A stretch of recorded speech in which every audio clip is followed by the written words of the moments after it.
Another exercise which a lot of people struggle with is the one-arm dumbbell row. You know, not only when it comes to executing the exercise, but actually just getting into the right position in the first place, okay?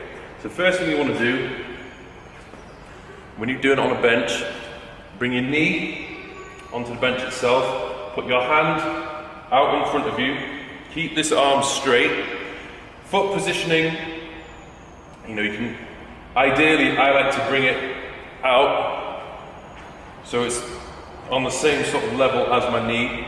I'm going to bend this outside knee and I'm going to stick my pie out, so my ass, I'm going to push right out, I'm going to push my lower back inwards, and I'm going to angle my torso so it's about 20 to 30 degrees. I'm going to pop my chest out, so I'm in this position here. See how straight my back is? Don't bend your spine and row like this, and don't lean to the side, don't lean onto the bench. You make that weight relatively lighter. Lean away from the bench, straighten your back, stick your ass out, push your chest out. Now you're ready to go. Now you can row up and squeeze. Row up and squeeze. So if you struggle with this exercise, try with no weight whatsoever. Make sure you can get into this position and just go through the motion. Focus on bringing the weight in a slight diagonal line if you need to. The goal is to bring the dumbbell towards your hip.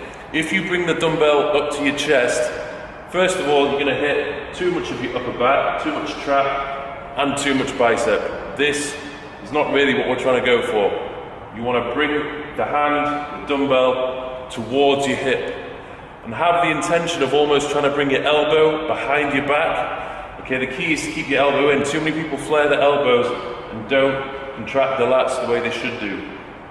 Keep your elbow tight to your torso, drive your hand towards your hip, and have the intention of trying to bring your elbow behind your back. That way you can maximally shorten the lat, which is the muscle we're trying to target here. So let's see this from a different angle.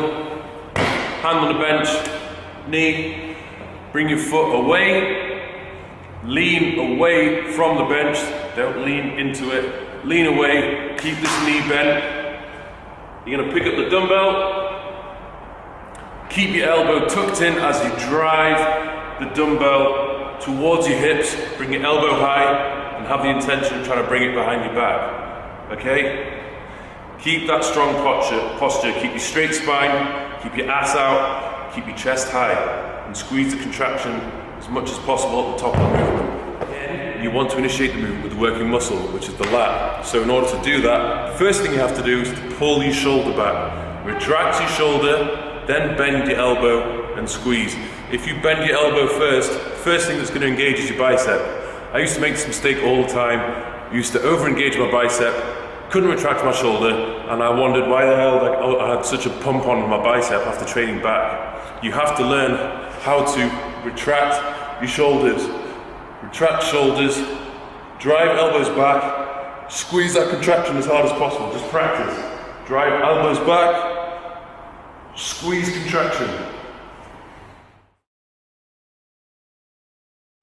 Now we're going to move on to seated cable row, okay? Let's not go into the detail about what attachment you should be or shouldn't be using, but first thing I want to go into is momentum, okay? A lot of people will create momentum in order to lift a heavier weight. So they start off in this position and do some kind of a hyperextension to start off with, then row the weight towards them. So hyperextend and row, hyperextend and row, okay? Obviously, yes, you are working your back, but you're not isolating the mid-range of your back or your lat. What you're actually doing is you're working a lot of your lower back at the same time, okay? So for me, if I'm really trying to isolate that area, I'm going to keep myself still and fixed in this position, and I'm going to row the weight towards me. It makes it more difficult, and it will literally isolate my upper mid-back more so than my entire back as a whole.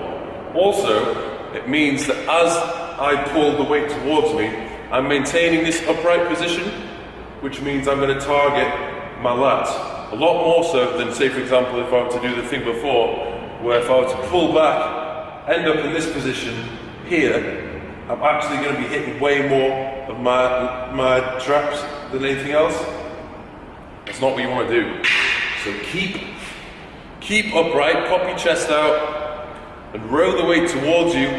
Drive your elbows back and squeeze the contraction. Okay? If you're leaning back here and you do the same thing, you're going to be hitting upper back traps, which, you know, it's not a bad thing, but you've got to think about what area of your back you're trying to target here. For me, it's the mid portion of my back.